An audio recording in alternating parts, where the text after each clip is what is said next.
Hello दोस्तों, नमस्कार। एक बार फिर से स्वागत है आपके अपने YouTube चैनल देव जी के ट्रिक्स में। तो दोस्तों यहाँ पर देख सकते हैं कि आपकी जीआईसी प्रवक्ता की आपकी क्लासें बिल्कुल कंटिन्यू है।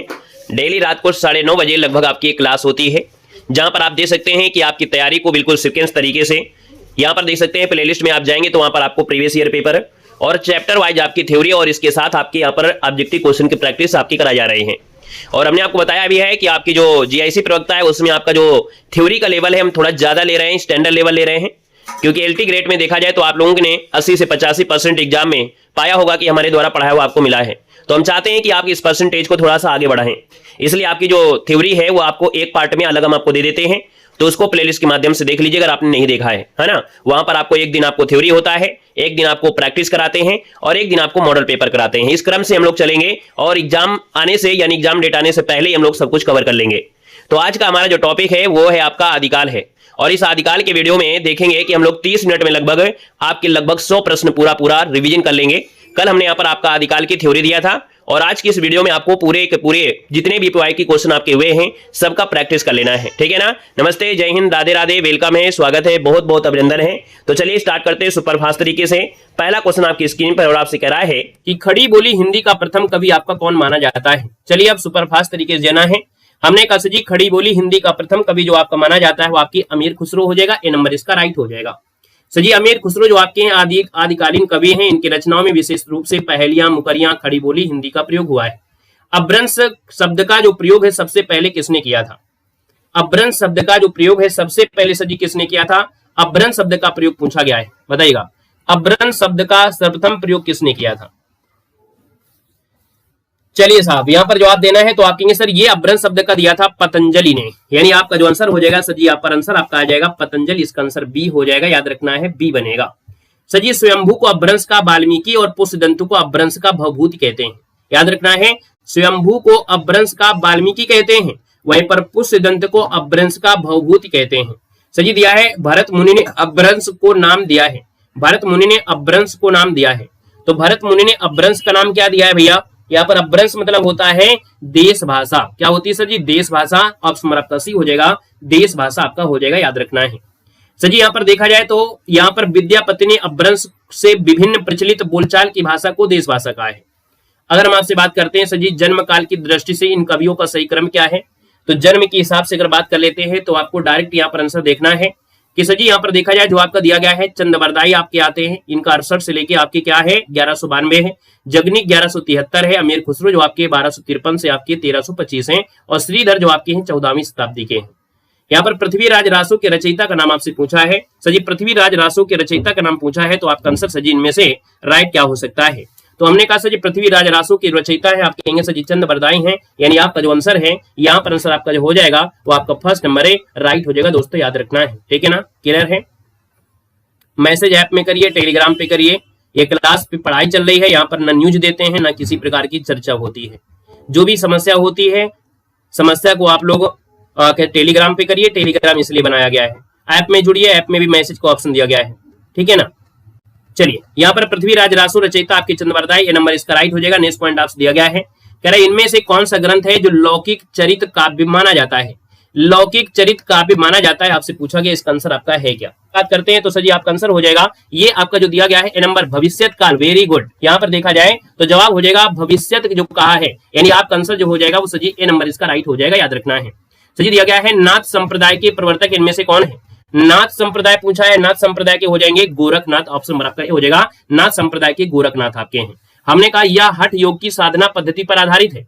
कुछ विद्वान नाथ संप्रदाय का जो संस्थापक है वो मच्छंदर यानी मत्स्येंद्र नाथ को भी मानते हैं, कुछ लोग मानते हैं, याद रखना है। सर जी क्वेश्चन आपसे अगला पूछा गया है महापुराण के रचनाकार इनमें से कौन है। महापुराण के रचनाकार आपके हैं पुष्पदंत हैं। कौन है, महापुराण के रचनाकार हैं पुष्पदंत है। ऑप्शन आपका बी इसका राइट हो जाएगा। नेक्स्ट क्वेश्चन दिया गया है कि राहुल सकृत्यायन ने हिंदी का पहला कवि किसे माना है। राहुल सकृत्यायन ने हिंदी का पहला कवि किसको माना है। यहाँ पर 9 नंबर है तो आप कहेंगे सर ये सराहपा को माना है, यानी आपका आंसर सी हो जाएगा सराहपा को माना है। सर जी यहाँ पर देखा जाए तो अगला पॉइंट दिया है कि इन सिद्धों एवं नाथों में सबसे पुराने कौन है। यानी जो आपके सिद्ध काव्य हैं, यानी इनमें से देखा जाए सबसे पुराने जो आपके हैं वाक्य हैं कौन, तो सर जी ये जो दिए हैं मच्छंदर नाथ, कौन है, मच्छंदर नाथ, ये सब जी सिद्धों में नाथों में सबसे पुराने हैं। ऑप्शन में जो दिया है ऑप्शन के अनुसार ही आपको देना है। वैसे हमने कहा है कि सरापा को हिंदी का प्रथम कवि माना गया है, यानी जब सर जी प्रथम कवि हैं तो प्रथम को ही पुराना कहते हैं। लेकिन यहाँ पर देखो दिया सरहसा दिया है, यानी यहाँ पर देखा जाए तो आपका पा नहीं दिया गया है, यहाँ पर सा लगा दिया है आपको कंफ्यूज करने के लिए, आपको कंफ्यूज करने के लिए दे दिया है, सा लगा दिया है। तो सा नहीं होता है, पा होता है। अगर यहाँ पर पा होता तो हम लोग लगा देते, क्योंकि अगर पुराना शब्द बोल दिया जाए या प्रथम बोल दिया जाए तो बात बराबर होती है। लेकिन सर जी उनमें से जब बात आती है तो हमको ऑप्शन के अनुसार सही करना है ना, मच्छिंद्र नाथ इसका आंसर राइट हो जाएगा। बात ये थोड़ा बहुत समझ में आपको आ रही होगी। आइएगा सर जी नेक्स्ट क्वेश्चन देखो दिया गया है और आपसे कह रहा है कि बीसल देव रासो की नायिका का नाम क्या है। सर जी आपको बताना है, आप कह रहा है बीसल देव रासो की नायिका का नाम पूछा गया है। यहाँ पर जो आपका आंसर दिया है वो राइट आंसर इनमें से क्या हो जाएगा, यहाँ पर आपको जवाब देना है। चलो सब बिल्कुल सही है। हमने कहा सर जी नायिका का नाम पूछा है और नायिका जो आपका आ रहा है 12 नंबर में वो आपका जवाब सर जी क्या हो जाएगा, राजमती था, है ना। राजमती से रूढ़ कर बीसल देव, है ना, आपने सुना था, एक कहानी के बारे में बताया था, राजमती हो जाएगा। यहाँ पर सर जी आगे बढ़ते हैं, क्वेश्चन दिया गया है, कह रहा है आदिकालीन रासो साहित्य की प्रमुख प्रवृत्तियों पर कौन सा कथन सही नहीं है। ये क्वेश्चन आपको सही करना अनिवार्य है, ये क्वेश्चन आपको सही करना अनिवार्य है सर जी, याद रखना है। हमने कहा सर जी आदिकाल जो आपका है, आदिकाल में क्या बातें होती थी। आदिकाल जो चर्चा था कि सर यहाँ पर इस साहित्य में राष्ट्र प्रेम और सुंदर चित्रण की कोई भी बातें नहीं हुई है। जब भी बात हुई आदिकाल में तो युद्ध के बारे में आपका हुआ है ना, यहाँ पर शौर्य के बारे में आपका हुआ है और वीर रस के बारे में बात हुई है। तो सर जी यहाँ पर देखा जाए तो सुंदर चित्र की कोई बातें नहीं होती है आदिकाल में, है ना। आदिकाल वीर गाथा काल है तो इसमें वीरता युद्ध वगैरह ये तो होता था भाई। यहाँ पर वीर रस आपका है, श्रृंगार आपका है, वीर तो होगा ही होगा क्योंकि युद्ध होता था। शौर्य आपका दिया है, यहाँ पर युद्धों का सजो है, तो आपकी पहला ऑप्शन गलत हो जाएगा। यहाँ पर सर आगे बढ़ते क्वेश्चन आपसे अगला पूछा गया है, कह रहा विद्यापति इनमें से किस रचना के आधार पर मैथिल कोकिल कहलाए गए थे। बताइएगा कि विद्यापति जो आपके थे इनको मैथिल कोकिल कहा गया था, वो सर जी किस वजह से कहा गया था। तो इनकी जो आपकी रचना है सर जी वो आपकी कौन सी रचना है, तो आप कहेंगे सर ये पदावली है। पदावली जो आपकी है आपका ये हो जाएगा। वहीं पर एक क्वेश्चन आपसे पूछा जाता है कीर्ति पताका जो आपकी है अभी तक प्रकाशित नहीं हुई है ना, यानी यहाँ पर देखा जाए तो आपकी प्रकाशित नहीं होने वाली, प्रकाशित नहीं हुई है, याद रखना, संपादित तो हो गई है लेकिन प्रकाशित नहीं हुई है, तब आपसे कीर्ति पताका होती है। इसका आंसर आपका यह हो जाएगा। अब यहाँ पर एक बात और याद रखिएगा कि जो कीर्ति पताका है और कीर्ति लता है इसकी जो रचना विद्यापति ने अवाहट भाषा में किया है। किस भाषा में, अवाहट भाषा में। वहीं पर पदावली जो आपकी है इसकी भाषा आपकी जो किया है वो आपकी मैथिल भाषा में किया है, ठीक है ना। आइएगा सर नेक्स्ट पॉइंट में आते हैं। नेक्स्ट पॉइंट आपसे दिया गया है कि चंदन बाला रास के रचयिता कौन है। चंदन बाला रास के जो रचयिता हैं वो हैं आगसु हैं। कौन है सर, आगसु आपके हैं। चंदन बाला रास आगसु, ऑप्शन आपका डी बनेगा। सर जी यहाँ पर देखा जाए तो हमने कहा कुछ रचना आपकी कार है और आपसे रचना लिखा गया है। जिन धर्म सूर्य की रचना आपकी है, जो आपकी रचना यानी जो स्थूल भद्र रास है इसकी रचना आपकी जिन धर्म सूर्य ने किया है। रेवंत गिरी रास जो किया है वो आपकी विजय सेन सूर्य ने किया है। उपदेश रसायन जो आपका है वो आपकी जिनदत्त सूर्य ने किया है। सर जी यहाँ पर देखा जाए तो कुछ आपके सामने दिया है पॉइंट है कि अमावस्या के घड़ी झिलमिल चंदा, पूनम के घड़ी सूर्य, नाद के घड़ी ब्यांद गरजे, बाजद आनंद तूर। ये काव्य में अनहद नाद की स्थिति को व्यक्त करने वाले योगी संत का नाम आपसे पूछा गया है। तो सर जी ये जो आपके हैं गोरखनाथ है, इसका आंसर आपका भी हो जाएगा, गोरखनाथ बनेगा। नेक्स्ट क्वेश्चन देखो दिया गया है कि पृथ्वीराज रासो जो आपका इसमें सर्ग कितने हैं। यानी पृथ्वीराज रासो के बारे में आपने पढ़ा होगा कि सर जी पृथ्वीराज रासो जो कि चंद्रवरदायी है ना, और इसमें आपसे सर्ग पूछा गया, इसमें कितने सर्ग हैं यहाँ पर बताना है। इसमें कितने सर्ग हैं आपका पूछा गया है। तो हमने कहा सर जी इसमें सर्ग जो आपके हैं वो आपके कितने 69 सर्गों में आपका है। यानी जो पृथ्वीराज इतना बड़ा महाकाव्य है ना, ये ऐसे नहीं इसको बड़ा महाकाव्य कर दिया गया है। तो हमने कहा सर जी यहाँ पर देखा जाए तो आपका जो दिया है 69, क्योंकि 68 तो ऑप्शन में नहीं है, तो आपका आंसर सर जी क्या हो जाएगा, डी नंबर यहाँ पर राइट हो जाएगा। यानी इसमें 68 प्रकार के छंदों का प्रयोग किया गया है, ठीक है ना। चंद्रवरदायी को 56 छंद बहुत प्रिय थे। आचार्य शुक्ल ने चंद्रवरदायी को हिंदी का प्रथम महाकवि और पृथ्वीराज रासो की हिंदी का प्रथम महाकाव्य भी माना है। क्लियर हो गया है सर जी। यहाँ पर देखो अगला पूछा गया है, कह रहा है भाषा की कसौटी पर यदि ग्रंथ को कसते हैं तो और भी निराश होना पड़ता है, क्योंकि वह बिल्कुल बेठिकाने हैं, उसमें व्याकरण आदि की कोई व्यवस्था नहीं है। आचार्य रामचंद्र शुक्ल का उत्तर कथन किस ग्रंथ के साथ संदर्भित हुआ है। यानी ये जो आपका कथन है वो सजी आपके पृथ्वीराज रासो के बारे में एक कथन दिया गया है। ये जो सजी आपका किस ग्रंथ में है, तो पृथ्वीराज रासो में आपका दिया गया है। सजी क्वेश्चन आपके आगे आते हैं, कह रहा है कि सांकेतिक अर्थ दर्शन के आधार कारण इनकी वाणियों की भाषा को सांध्य भाषा कहा है। यानी कि आपसे कह रहा है सांकेतिक अर्थ रखने के कारण इनकी जो वाणी है, इनकी वाणियों की भाषा को संध्या भाषा कहा गया है। और सजी ये जो संध्या भाषा कहा गया किनकी भाषा को, किनकी भाषा को संध्या भाषा, तो आपके जो सिद्ध लोग आपके थे यानी सिद्ध लोग थे, तो आपका आंसर सर जी फर्स्ट नंबर इसका राइट हो जाएगा। सिद्ध की वाणियों को संध्या भाषा कहा गया है, ठीक है ना। यहाँ पर सर जी दिया है आदिकाल के किस कवि की भाषा हिंदी के वर्तमान रूप के सर्वाधिक निकट दिखाई देखने को मिलती है। हमने कहा आदिकाल में एक ऐसे कवि रहे हैं जो हिंदी के वर्तमान जो स्वरूप दिख रहा है ना, लगभग। तो आपको भैया अमीर खुसरो है कि नहीं है, खड़ी बोली अमीर खुसरो, ऑप्शन आपका डी हो जाएगा। सर जी क्वेश्चन आपसे अगला पूछा गया और आपसे कह रहा है यहाँ पर क्वेश्चन कि सर जी पृथ्वीराज रासों में प्रमुख रस आपका कौन सा है। पृथ्वीराज रासों में सर जी प्रमुख रस पूछा गया है कि सर जी पृथ्वीराज रासों में जो आपका प्रमुख रस है वो आपका है क्या।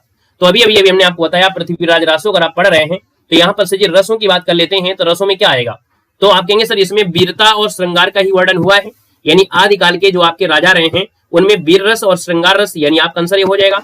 यानी यहाँ पर स्त्रियों से प्रेम करना, उनको लूट लेना, यानी कह सकते हैं उनका हरण कर लेना और उसके बाद युद्ध हो जाना, तो वीरता और श्रृंगार ये आपका आंसर फर्स्ट हो जाएगा।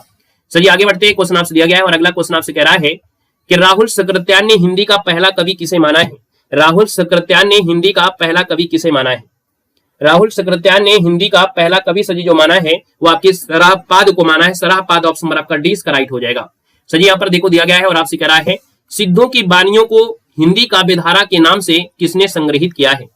यहाँ पर देखा जाए सजी आपका जो आंसर दिया गया है 26 नंबर में, वो राइट आंसर आपका जो हो जाएगा वो सजी ये है महापंडित राहुल सकृत्यान, यानी सिद्धों की वाणियों को हिंदी काव्यधारा के नाम से जो कहा है वो राहुल सकृत्यान ने कहा है। सजी इसी के पास एक क्वेश्चन और भी आपको मिल जाता है कि आदिकाल के कवि जो सराहपाद हैं इनकी जो काव्य परंपरा में विकसित नाथ पंथ के हठ योग का पल्लवन आगे चलकर इनमें से किस कवि में हुआ है। यानी जो हठ योग है, यानी जो सराहपाद की काव्य भाषा है, शैली है, वो हठ योग का पल्लवन करके आगे चलकर इनमें ही आपका हुआ है, इनमें से किस कवि में हुआ है। इसी प्रकार कॉपी एक प्रकार से करते हैं, कॉपी, यानी देखा जाए जो सराहपाद की कॉपी किया एक प्रकार से, वो कॉपी देखने को मिलती है आपके कबीर में, कॉपी देखने को मिलती है, यानी इन्हीं की जो आपकी भाषा है वो विकसित आपकी कबीर में आएगी। क्वेश्चन आपसे अगला पूछा गया और अगले क्वेश्चन की हम बात कर लेते हैं। तो अगला क्वेश्चन यहाँ पर देखो दिया गया है, प्यारा सर जी भरतेश्वर बाहुबली रास इनमें से किस काव्यधारा का ग्रंथ है। भरतेश्वर बाहुबली से आपसे क्वेश्चन पिछली बार भी बने थे, याद रखना भरतेश्वर बाहुबली रास इनमें से किस काव्यधारा का ग्रंथ है। यहाँ पर देखा जाए तो सर जी आप कहेंगे सर ये जैन साहित्य है। क्या है सर, ये जैन साहित्य जो भरते बाहुबली है, बाहुबली से आपको मालूम है बाहुबली ये क्या है सर जी, आप कहेंगे सर जैन आपका है, तो आपका आंसर सर जी क्या हो जाएगा, यहाँ पर आंसर ए नंबर राइट हो जाएगा, है ना। यहाँ पर आगे बढ़ते क्वेश्चन आपसे दिया गया है, हाँ यूथ भी होगा, घटना चक्र भी होगी, सब कुछ इसमें आपको मिल जाएगा। जिसके पास यूथ बुक होगी यूथ पढ़ेंगे, यानी सब कुछ इसमें आपका है, ठीक है ना। हम यहाँ पर आपको प्रीवियस ईयर लेके आए हैं, तो कोई हमारी बुक नहीं है ना, ये आपकी यूथ बुक हो, एक घटना चक्र की बुक अभी इसी में आपको मिलेगी, जहां जरूरत जिसकी अच्छे क्वेश्चन आपको मिल जाते हैं वही आपको पढ़ा देते हैं। तो यहाँ पर देखो निम्नलिखित में से कौन सी रचना शिलांकृत है। पिछली बार भी एलटी ग्रेड में पूछा गया था, पिछली बार भी एलटी ग्रेड में क्वेश्चन आपसे पूछा गया था कि शिलांकृत कृति आपकी कौन है। यहाँ पर आपका जवाब हो जाएगा राउरवेल है। क्या है सर जी, राउरवेल है। हमने कहा सर जी जो राउरवेल है इसकी रचना रोडा नामक कवि ने किया था, है ना। और ये कवि, ये जो आपकी रचना है ये गद्य पद्य की पहली रचना है, यानी सर जी चंपू काव्य की सर जी पहली रचना है। चंपू काव्य की जो सर जी है पहली रचना है, याद रखना है। और नक्सिक वर्णन की श्रृंगार परंपरा का जो आरंभ है वो सर जी याद रखना है राउरवेल से आपका माना जाता है। हमने ये बताया है कि राउरवेल जो आपकी है वो आपकी चंपू काव्य है, यानी गद्य पद्य में लिखी गई है। और ये हमने कहा ये शिलांकृत मतलब होता है शिला, यानी पत्थर पर लिखी गई आपकी रचना है। किस पर है, पत्थर पर लिखी गई आपकी रचना है, इसको भी आपको याद रखना है। पिछली बार एलटी ग्रेड में क्वेश्चन आपसे पूछा भी जा चुका है। चलिए आगे बढ़ते हैं, क्वेश्चन आपसे अगला पूछा गया है और अगले क्वेश्चन को आते हैं। तो क्वेश्चन आपसे क्या कह रहा है, चलिए अगले क्वेश्चन में आ जाते हैं। क्वेश्चन आपका दिया है संदेश रासक किस काव्य का काव्य है। चलिए बताना है, आपसे क्वेश्चन दिया गया है संदेश रासक किस प्रकार का काव्य है। हाँ वेरी गुड, यहाँ पर दिया गया हमने कहा संदेश रासक किस प्रकार का काव्य है। संदेश रासक, तो सर जी संदेश रासक जो दिया है वो आपका है क्या प्रबंध काव्य है क्या। तो आप कहेंगे जो संदेश रासक है ना ये सर जी खंड काव्य है, ये खंड काव्य है। और किसका है, अब्दुल रहमान का है, अब्दुल रहमान का है। सर जी आगे बढ़ते क्वेश्चन दिया गया है अलवार संतों की जो संख्या मानी जाती है वो कितनी है। अलवार भक्तों की संख्या सर जी कितनी है, 12 मानी गई है। ऑप्शन आपका बी हो जाएगा सर जी 12 हो जाएगी, याद रखना है। सर जी यहाँ पर देखा जाए तो अगला है कैमास वध किस ग्रंथ की प्रमुख घटना है। क्या दिया गया है, कह रहा सर जी आपसे कह रहा है कैमास वध किस ग्रंथ की यहाँ पर प्रमुख घटना है। कैमास वध, कैमास वध जो आपको मिलेगा वो पृथ्वीराज रासो के अंतर आपको मिलेगा, यानी आपका जो आंसर है वो आपका सी नंबर, ये घटना देखने को मिलेगा पृथ्वीराज रासो में, याद रखना है। सर जी यहाँ पर देखा जाए तो बीसर देव रासो ग्रंथ है, नरपतिनाल है, कुमार रासो, दलपति है, परमाल रासो, जगनीक। सर जी यहाँ पर देखो पृथ्वीराज रासो की भाषा इनमें से है क्या। पृथ्वीराज रासो की जो भाषा है वो आपकी इनमें से क्या है। पृथ्वीराज रासो की जो भाषा है वो आपकी क्या है, डिंगल भाषा है। यानी जो आपका आंसर दिया गया है वो आपका आंसर फर्स्ट हो जाएगा, डिंगल आपका हो जाएगा, याद रखना है। सर जी आगे बढ़ते हैं, क्वेश्चन आपसे अगला पूछा गया है और आपसे यहाँ पर क्वेश्चन दिया गया है और आपसे क्या दिया गया है, अब देखिए इसको समझिएगा क्योंकि इसमें बड़ा दिक्कतें होती हैं। पृथ्वी और रासु की भाषा डिंगल है। अभ्रंश प्लस राजस्थानी के मिश्रित रूप को डिंगल कहते हैं, जबकि अभ्रंश और ब्रज के मिश्रित रूप को पिंगल कहते हैं। तो डिंगल पिंगल का भी मतलब समझिएगा, यानी राजस्थान के साथ अगर आप ब्रंश को मिलाते हैं तो आपकी डिंगल है, और अगर हम लोग ब्रज भाषा के साथ अगर मिला देते हैं ब्रंश को तो ये पिंगल होती है। ठीक है ना, यहाँ पर देखो ऐसे याद रखना है, पी जो आपका है वो आपकी ब्रज भाषा क्षेत्र यूपी में है, तो पी से यूपी पिंगल हो जाएगा, है ना, और राजस्थान वाला आपका डिंगल हो जाएगा। निम्नलिखित में से कौन सी रचना है अपभ्रंश के प्रभाव से मुक्त हिंदी की पहली रचना आपकी मानी गई है? यानी सर जी ये जो रचना है अपभ्रंश के प्रभाव से मुक्त हो गई है और हिंदी की रचना ये मानी जा रही है। तो आपका आंसर सर जी क्या हो सकता है, यहाँ पर हम बात करते हैं तो ये सर जी आपका आंसर क्या हो जाएगा, यहाँ पर 42 नंबर में ऑप्शन आपका सी हो जाएगा बीसल देवरासो। यानी बीसल देवरासो जो आपकी रचना है एक ऐसी रचना है जो अपभ्रंश के प्रभाव से मुक्त हो चुकी है और ये हिंदी की रचना आपकी मानी जा रही है। यानी अपभ्रंश जो आपका था वो आपका जो अपभ्रंश के प्रभाव से मुक्त हुई आपकी है बीसल देवरासो आपका हो जाएगा। सर जी यहाँ पर देखा जाए तो अगला पॉइंट आपसे देखो दिया गया है और आपसे कह रहा है कि पंडित क्या दिया है, पंडित शैल सत्य बखाणे देह बुद्धि बसंत न जाने, यह किसकी काव्य पंक्ति है? सर ये जो आपकी पंक्ति है वो आपकी किसकी पंक्ति है? तो सर जी ये है आपकी सरहपाद की है, यानी ऑप्शन नंबर आपका डी हो जाएगा सर, सरहपाद इसका आंसर आपका राइट हो जाएगा। सर जी क्वेश्चन आपसे अगला पूछा गया है कि आला उदल नामक दो वीर सरदारों की वीरता पूर्वक लड़ाइयों का जो वर्णन है वो निम्नलिखित में से किस ग्रंथ में देखने को मिलता है? तो सर जी यहाँ पर एक बात याद रखना है, जो आला उदल रहे हैं आला उदल के बारे में जो वीरता देखने को मिलती है वो सर जी परमाल रासु मिलता है, इसीलिए परमाल रासु का दूसरा नाम आपका आहला खंड के नाम से भी जानते हैं। इसी को हम लोग आहला खंड के नाम से भी यहाँ पर जाना जाता है, याद रखना है। सर जी आगे बढ़ते हैं, क्वेश्चन आपसे दिया गया है और आपसे कह रहा है कि डॉक्टर राम कुमार वर्मा ने अपने इतिहास ग्रंथ में है ना हिंदी साहित्य का आलोचनात्मक इतिहास में हिंदी का पहला कवि किसे माना है? यानी राम कुमार वर्मा ने हिंदी का पहला कवि जो माना है उस जी किसको माना है? चलो राम कुमार वर्मा ने हिंदी का पहला जो कवि माना है उस जी किसको माना है? यहाँ पर देखा जाए तो आपका आंसर आपका 45 में से क्या बनेगा? तो सर जी ये आपके स्वयंभू है, यानी जो आपका आंसर है वो सर जी स्वयंभू के साथ आपका राइट हो जाएगा। सर जी यहाँ पर दिया है कि नाथ साहित्य का आरंभकर्ता किसे माना जाता है? नाथ साहित्य का आरंभकर्ता जो सर जी मानते हैं किसको मानते हैं? नाथ साहित्य दिया है, नाथ साहित्य जो आपके हो जाएंगे वो सर जी आपके गोरखनाथ हो जाएंगे, ऑप्शन आपका सी हो जाएगा।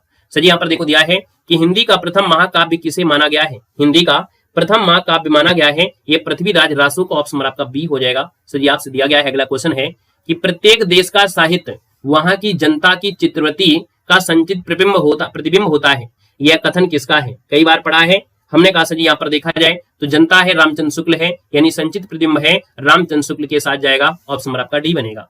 क्वेश्चन आपसे अगला पूछा गया है और आपसे यहाँ पर दिया गया है कि आध्यात्मिक रंग के चश्मे आजकल बहुत सस्ते हो गए हैं, उन्हें चढ़ाकर जैसे कुछ लोगों ने गीत गोविंद के पदों को आध्यात्मिक संकेत बताया है, वैसे ही ये इनके पदों को भी या किसके पदों की तुलना आचार्य रामचंद्र शुक्ल ने गीत गोविंद से किया है?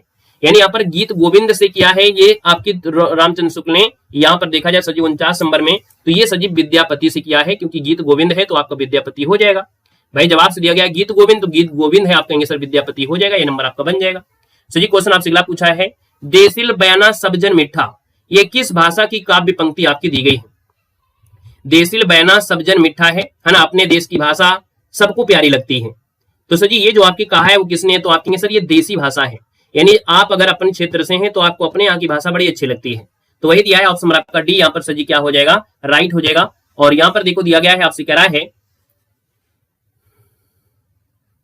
चलिए हमने कहा दिया है गोरी सेवे सेज पर मुख पर डारे केस, पंक्ति ये है किसके द्वारा आपकी रचित की गई है?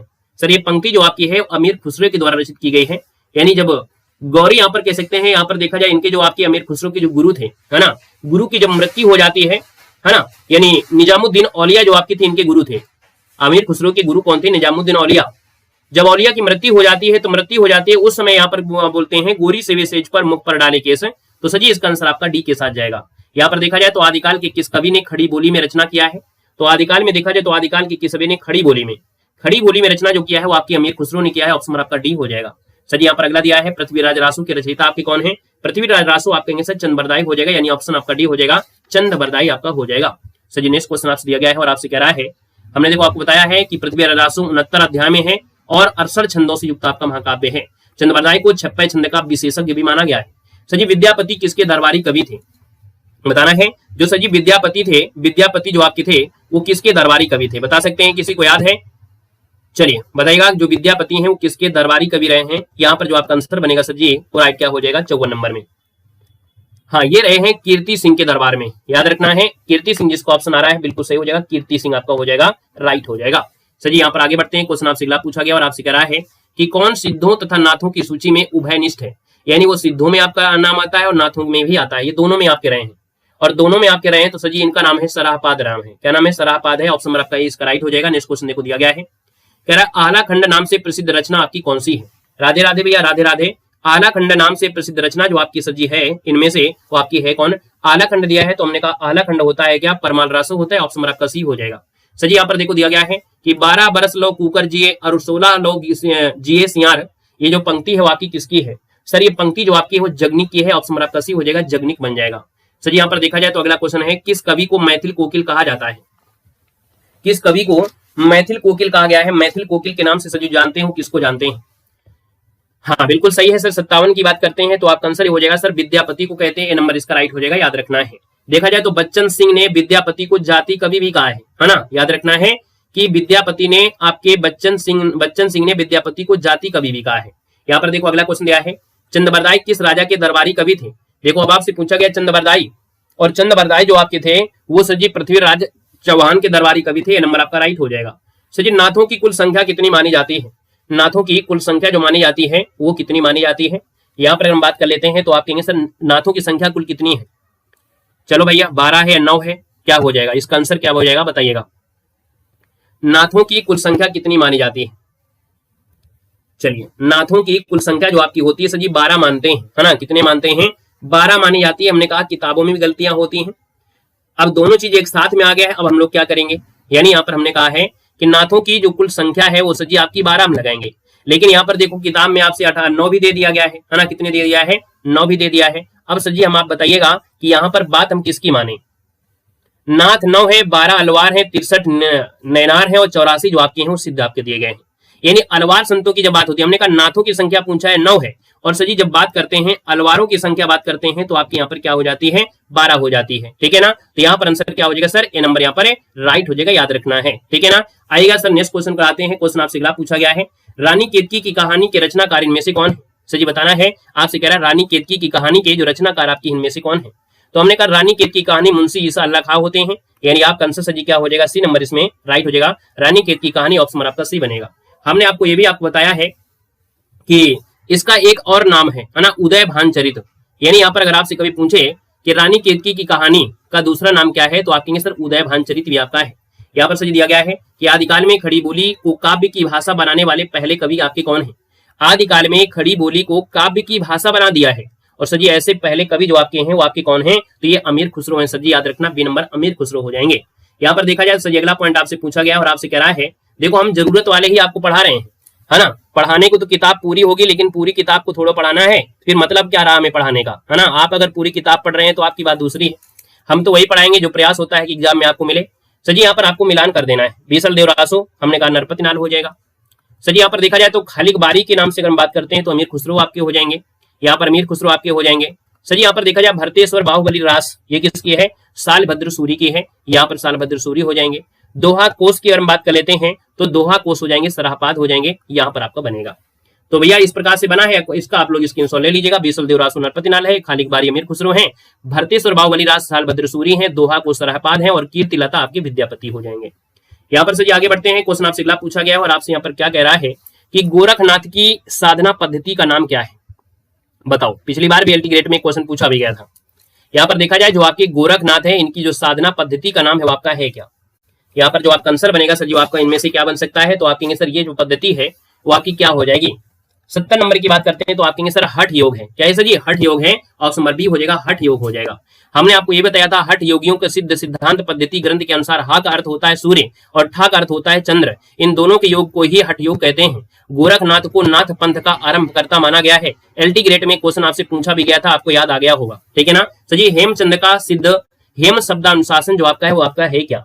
तो सर जी 71 की बात कर लेते हैं तो आप कहेंगे सर ये जो आपका है वो व्याकरण ग्रंथ है, यानी जो सिद्ध हेम शब्दानुशासन है ये हेमचंद का व्याकरण ग्रंथ है, ऑप्शन नंबर आपका सी यहाँ पर राइट हो जाएगा, सी नंबर। सर आगे बढ़ते हैं। क्वेश्चन आपसे अगला पूछा गया है पाहुड़ दोहा ग्रंथ के रचनाकार कौन है? पाहुड़ दोहा के जो रचनाकार हैं वो आपके राम सिंह है। ऑप्शन बी हो जाएगा, राम सिंह बनेगा। मैं हिंदुस्तान की तूती हूं, यह कथन किस लेखक का है? मैं हिंदुस्तान का तूती हूं, सर आपके अमीर खुसरो हो जाएंगे। ए नंबर आपका बन जाएगा। सर यहाँ पर दिया है देसिल बौना सब्जन मीठा, देसी भाषा के मिठास ये जो वर्णन करने वाले रचनाकार है वो आपके हैं कौन? तो अभी आपको बताया गया था सर ये विद्यापति हैं। देसी भाषा यानी आपका आंसर डी हो जाएगा, विद्यापति ने आपका कहा है। सर आपसे दिया गया है और आपसे कह रहा है कि विद्यापति किसके आश्रित कवि रहे हैं? जो विद्यापति रहे हैं वो किसके दरबारी कवि आपके माने गए हैं? तो विद्यापति जो थे वो शिव सिंह के दरबार में रहते थे, यानी विद्यापति जो आपके थे वो तिरहुत के एक राजा थे शिव सिंह, उनके आश्रित कवि थे। तो इसका जो आंसर आपका है वो सी नंबर इसका राइट हो जाएगा। नेक्स्ट क्वेश्चन देखो दिया गया है पृथ्वीराज रासो की कवि आपके हैं, पृथ्वीराज रासो चंद्रबरदाई हो जाएंगे, बी नंबर आपका बनेगा। यहाँ पर देखा जाए तो नरपति नाल, बीसलदेव रासो, जयशंकर प्रसाद कामायनी और जयसी पद्मावत है। पृथ्वीराज रासो किसके प्रति अनुरक्त था? पृथ्वीराज रासो जो था वो संयोगिता के प्रति अनुरक्त था, प्रेम में बिल्कुल पगलाया गया था, है ना। तो इसका आधार बनाकर भी यहाँ पर देखा जाए चंद्रबरदाई ने पृथ्वीराज रासो नामक महाकाव्य की रचना कर डाला था। पद्मिनी जयसी कृत पद्मावत की नायिका है। यहाँ पर आगे बढ़ते ही क्वेश्चन दिया है कि नाथ संप्रदाय में हठ योग का अर्थ क्या होता है? यही क्वेश्चन आपके एलटी ग्रेड 2018 में पूछा गया था कि नाथ संप्रदाय में हठ योग का मतलब होता है हा का अर्थ सूर्य है और ठा का अर्थ चंद्र होता है, दोनों का मिला के ही होता है, यानी आपका आंसर डी के साथ जाएगा। क्वेश्चन दिया गया है निम्नलिखित में से किसका संबंध सिद्ध साहित्य से नहीं है? सिद्ध साहित्य से सजी किसका नाम नहीं आता है? तो हमने कहा सजी सरापा है, कुकरिप्पा है, सबरपा भी है, लेकिन गोपीचंद आपके नहीं है। यानी एलटी ग्रेड 2018 में भी ये भी क्वेश्चन आपसे पूछा गया था। हमने कहा सर यहाँ पर देखा जाए तो आपका जो दिया गया है सरापा में इनका नाम नहीं आता है, यानी आप कहेंगे सर जो गोपीचंद का नाम है ये आपके कह सकते इसमें नहीं आता है, तो इसका आंसर डी हो जाएगा। नेक्स्ट क्वेश्चन भी फिर से एलटी ग्रेड है, राउल वेल किस तरह की रचना है? हमने बताया कि राउल वेल जो रचना है ये गद्य पद्य मिश्रित चंपू काव्य है ना, शिलांकृत कृति है, यानी आपका आंसर सर जी फर्स्ट नंबर है यहाँ पर है, राइट हो जाएगा। इसकी रचना रोड़ा कवि ने किया था, रोड़ा डाल दिया, राउल वेल रोड़ा कवि, है ना। और ये कैसी है? शिलांकृत कृति है। सर अगला पॉइंट आपसे पूछा गया है, कह रहा है हिंदी के किस इतिहासकार के मतानुसार सालभद्र सूरी हिंदी के प्रथम कवि हैं? तो सर जी ये भी एलटी ग्रेड 2018 में क्वेश्चन आपसे पूछा भी गया था।